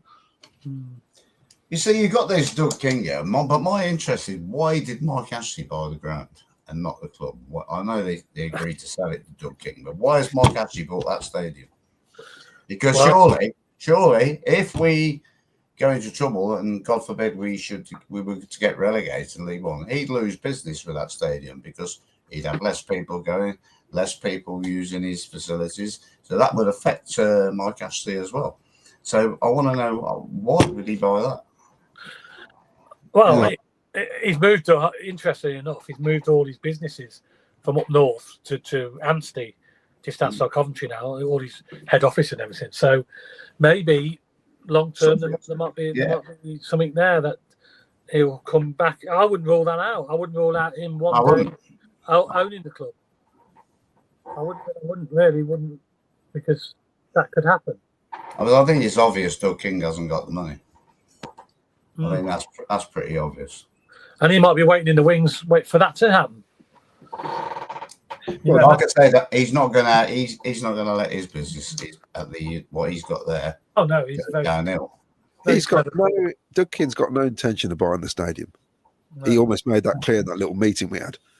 You asked him. Yeah, he hasn't got the money. It's whatever he pays rent, it's cheaper for him just to pay the rent and not have to upkeep the stadium. Yeah, because that's the whole thing, isn't it? The casino, hotel, it's massive. It's a massive operation, and I just don't think it's his thing, is it? Really? I mean, it's all right owning the stadium. If it wasn't the stadium it is now, if that makes any sense. If it was just a football stadium without all the bits added onto it. Anyway, what happened to the words? He got Sisu out like he said he would. Right? I don't hear that anymore. I don't think Tony. I don't think you'll hear that for a long time. No, I'm glad. Well, the thing is, as well, Miles used to shout it. it'd be interesting to see what happens. I'd have thought if Mike, he's got to negotiate a new deal for the rental. Yeah, that'd be another. Yeah, that might be another issue. So see what goes there. Right, are we going to wrap this up soon, Ken? Yeah, we are. I just remind you, I don't know if you've had any answers for these questions, for these quiz. 2 players, I'm looking for the answers. Can't see any answers. Can you, Claudia? I saw one, but that one and that one. They're the 2 we're looking for. There's one, and there's the other. They're the 2 players we're looking for, please. If you can get your answers in. If not, we'll continue it to another show. I just want to ask you, just before we go, I know we haven't had much time. There's been so many comments and that's coming in. 2025 now. I was just going to ask you highlight of 2024. I know there's been a few. I know what mine is. I'll tell you at the end. Claudio, what was your highlight of 2024? Short and sweet. The winning goal at Wolves. I think when you just we did to them what Norwich did to us. Exactly. Yeah. So that goal was just incredible, and it's funny. I remember Jack, who comes on the show, Jack Saunders, was when he put up 9 minutes. We still got 9 minutes. We got a chance here still, and we just felt we were going to score the goals, and we did, and it was incredible. And it didn't matter that what was going to happen in the semi-final. It's the fact we got to Wembley again, and it was just brilliant. Really enjoyed it. It's just one of those moments you're just never going to forget. No, it was incredible. That's got to be up there. It's up there with me as well. Tony, what was yours? Yeah, like Claudia, but mine would be it would be thinking we'd won the match and got to the FA Cup final while getting the 4th goal at Man United. And the worst moment was a minute later when it was disallowed by VAR. So that at that time, that was my best moment. And it was also my worst moment. Yeah. I think a lot of people agreeing with you there. When Victor put that in, I thought, whoa. Yeah. 60 seconds of delirium, wasn't it? Yeah. Incredible. To come back from 3-0 down, dead and buried. Yes. So that would be my best highlight. Yeah. Vicky, you're probably going to say the same, aren't you? Yeah, like Tony's right, isn't he? Those sort of 60 seconds when that goal went in, and the trouble is as well, because we're a championship team and we don't play with VAR week in, week out, we're still not conditioned to think about that being a possibility. I must admit, I forgot at that moment all about VAR. So we're not being influenced by that. So for those 60 seconds, you're purely just thinking, "Oh my God, we've scored a goal. We're going to the FA Cup final." And for so obviously the three of you have all been like the first time. I had never been to an FA Cup final. I'm thinking this is like a dream come true. So those 60 seconds, it's just like the pinnacle of everything. And like Tony says, then the next 60 seconds are like the worst in your life because you're just thinking we've been robbed of it. And even now it still feels a bit bitter because like toenails are just ridiculous. But well, the goal stands. If it happens now, that goal stands. They've changed it. Why did they change it? Because they knew. The moment I can actually still enjoy and I still watch back and love it, especially the ITV coverage with Ali McCoist, and I can see myself in the top corner like celebrating, is the Wolves goal. That's incredible commentary, isn't it? I just love that. It still just sends chills. That's great on ITV. It was brilliant. And that's up there with me, to be honest, that game. But I'm not hugging people you've never met, crying, just like the whole atmosphere, And I must admit that obviously the Man United one's there as well because we don't play Man United very often. And when we do play them, and when you're 3-0 down, you think, oh, God. And then at 3-1, you think, well, at least we've scored, But 3-2, you start to think, well, look at the clock, it's still time here. But when we got that penalty, I thought, oh, my God, this is going to be 3-3. I couldn't believe it. But never in a million years did I thought we were going to go down the field and score again. I was just happy to get to, to get the equaliser. But then we did, and it was just absolutely mental. And I'd say I forgot all about VAR. And then when it come up like offside, I thought, it's checking. Yeah, he's just like, Then when I seen it back, it was worse. I thought, oh my God. I mean, I as a referee, Tony, you remember as a referee, we always used to get told you always give the advantage to the attacking team. In the old days. If there's any doubt at all, 50-50 decision like that, attacking team's got to have the if we'd been miles offside, we could have probably all took it on the chin. I think it's always felt worse because it was so tight and it doesn't feel right, and that's always made it worse. Just saying in another game, just to vary it up a bit, because obviously we've all sort of said Wolves and Man United. Another special memory I thought last season was the Leeds game at home. I took a couple of friends to that game. Who hadn't been we sat in we went in the Mill Bar corporate bit, and they came and we went. And obviously, a great game, we won, great atmosphere. And they were like, wow, we didn't know like Coventry were playing this good football. We didn't know the atmosphere would be so good. And so that's just a nice memory for the year. And just to remember, I suppose, like, a good time that happened during 2024, because unfortunately the season or I suppose the year drifted away, didn't it? But there were some good moments to look back. And who was playing for us in all of them 3 games? And who scored against Leeds as well? Callum O'Hare. There you go. There you go. He's the one that used to make it too. But Sims scored in all 3 games. He did.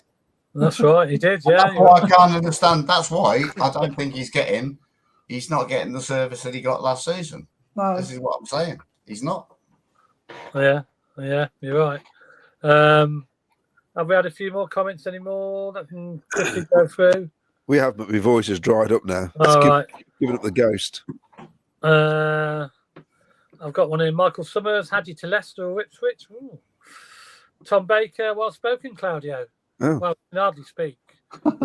Well spoken. Regarding the fans, I think. It's our club. It's our club. Matthew Stone, do people think we're going to lose a big player this window? Hopefully not. I don't think so. Do you, Claudia? Do you think Sheaf will go? It would be terrible if we did. If we lost the big player in this window, that'd be terrible. Yeah, I don't think so. And I wouldn't trust the guy ever. No. Basically. That's the thing, isn't it, Claudia? This is integral now for Doug. He's already come out and said he was surprised by the reaction to Robbins. I think if he sells some big players in January, and unless he actually brings in some like really even better players, which is unlikely to happen in January, I think he's going to really see the fans turn. And at the moment, there's a bit of a split. Some people are still like, there's a varying degrees of sort of distrust towards him. And I think this is going to be integral to how people view him going forward, what happens during this transfer window. Yeah. Thing is, when he said he was surprised, to me that just shows me he hasn't read the room. He hadn't been at the club long enough. Yeah. How can you possibly not be surprised at the outcry? Because we weren't on a great run, but I don't think people thought Mark Robins was the problem. No. There's obviously other issues behind the scenes going on, but we didn't know that. We didn't see Mark Robins has the problem. No, there was no calls really to Mark Robins' head, was there? No one was calling. But I wasn't surprised he sacked him because you just felt it was happening. It was going to happen. Yeah. Because the fact that he was being quiet, didn't do the I back the manager thing and all this business. We hadn't heard from him. We knew it was coming. Yeah. But every time we thought it was going to happen, he got the win at Middlesbrough. Didn't he? That's what we thought would happen the first time. Then there was another result where we got another decent result, and then we beat Blackburn. We beat Blackburn. That was another one that. Yeah. So and then all of a sudden he did it. Yeah. We lost to Derby. That was the perfect opportunity, wasn't it? Yeah. He had a hissy fit and sacked him basically. And Derby aren't doing too bad, to be fair, this season. Oh. He saw that as the game, the pivotal point. He thought we lose to Derby, he's got to go. And that's what he did. Yeah. On the Doug's not here for the long 5-year plan, in his opinion. A quick book and off he goes. Yeah, you're probably right there. I agree with you, Martin. Yeah, Martin. Yes, we all agree with that. I think the way it's working out. Dan, it's funny that we all want promotion, but then when we lose every week and get 15 points, fans will then prefer to the Championship. Well, you can't win, can you? You can't win. No, you can't win. Your ambition's got to get to be out the league, haven't you? You've got to look for promotion. Everybody has to. Everybody wants to be better, don't they? But on the bright side, look how much money you get for going. Exactly, it's secure. Yeah. That's the key. And that's what teams like Norwich and West Brom and all the young. That's why they're always at the top of the table. Before we go, people mentioned Brentford, Bournemouth. Who's the B? Brighton. Fulham. Great example. You've got Fulham up there now. Whoever else is up there that you wouldn't expect to be up there, but they have got billionaire owners. They've got big backers. These guys, although they got the fan base is nowhere near as large as ours in total. Wow. Well, the Bournemouth get 11,000. Yeah, they've got massive backers, and this is the difference. But they've gone up. Bournemouth have been up there 2 or 3 seasons now, haven't they?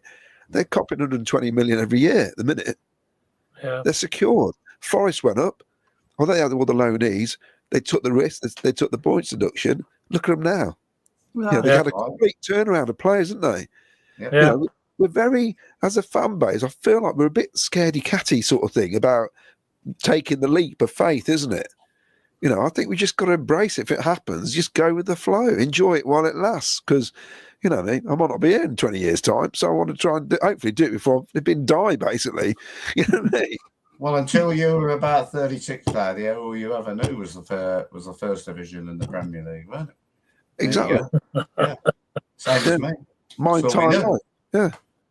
And we want to get back there. We want to get back there. We want to get back there without a doubt. Look, we haven't had any right guesses on the. A couple of people got one player, but not 2. So we'll. One was from 83, weren't it? One was from 83. Yeah, so we haven't had any correct answers for both of them. We've had a couple that said right for one player, but not the other. So just going to quickly look at Trevor Menniman, highlights Wolves away. Doug Boland, Wolves without a doubt. Lee Beckett, semi-final at Wembley. And Joe Bowman still don't think it's offside. Robbed of millions of pounds. Correct, we were robbed them. And look at the money we would have had if we had got there. And you know what? I think we would have had a great chance of beating Man City because they weren't great, were they, in that final against? They didn't turn up, did they? Really? No. Yeah, something about moments. Like obviously, for me, the worst moment was the sacking of Mark Robins. Basically, I watched the Stoke game yesterday out of curiosity. I thought I'm going to watch it because we're going to play him soon. It's like watching your ex-missus with a new boyfriend after you've had the divorce. It did feel like that. I'm thinking it just didn't look right. You're thinking, what's he doing there? And I keep looking at Frank Lampard, and like most of the fan base, there is no connection yet, is there? And you can feel, because even when they sing Super Frankie Lampard, has he applauded the fans yet? I don't think he has he? No, He's not Frankie came on after the game yesterday and was going like this. Did he? But during the final whistle, he came over. But when you chant his name, he rarely claps it. I've noticed that because he said it's not about me, it's about the team. Well, just recognise the fans are singing your name. End off. Anyway, sorry, Ken. No problem. It did feel weird, though, Claudio. I watched the highlights programme, like the EFL programme they have. I watched that this morning, and they had Mark Robbins at Stoke. I was thinking, this is weird. It is, isn't it? It's really weird. Yeah, I tell you what the little jacket on the tip side. It's very strange. What didn't change was his post-match interview. It could have been any one of our games this season. Oh, really? I didn't. They didn't do that on the. I listened to it. I've heard this about 25 times this season. Yeah. Dan says a winning goal against United. Of course, yes, it was a winning goal.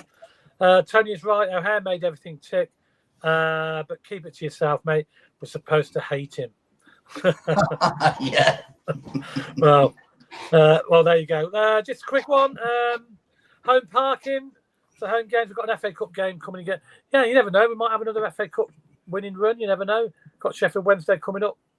That's the next home game. Parking with big parking book here. So community.parking.co.uk if you want to home park. It's safe and secure. And it's only a short walk to the stadium. And away travel. Again, travel, coach travel provider for away game. ccsctravel.co.uk will provide your away day travel. There you go. That's it.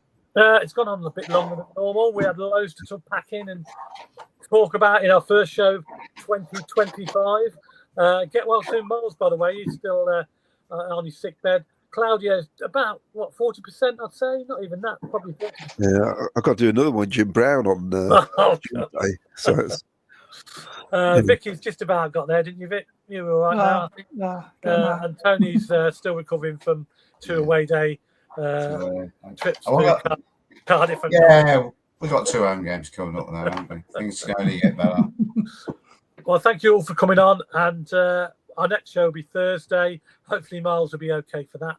And my vote's going now. And we'll be discussing the up-and-coming game against Sheffield Wednesday in the FA Cup. So you never know, we might have another nice FA Cup run. You need to look at the draw for that, though. I think we had the look at the draw, didn't we, Claudio, last year, I thought? Oh, definitely. We had, even with Wolves and Man United, the draw was in our favour all the way through. It was bizarre. So, well, we can beat these. We can beat Sheffield Wednesday. Yeah, and you never know. You need to look at the draw, and we might get that again. And we could be in another semi-final situation. But till then, I'll just thank you all for coming on for tonight. And it's a big play up Sky Blues, and we'll see you Thursday night. Play up Sky Blues. Good night. Good night. Play up Sky Blues. Yeah.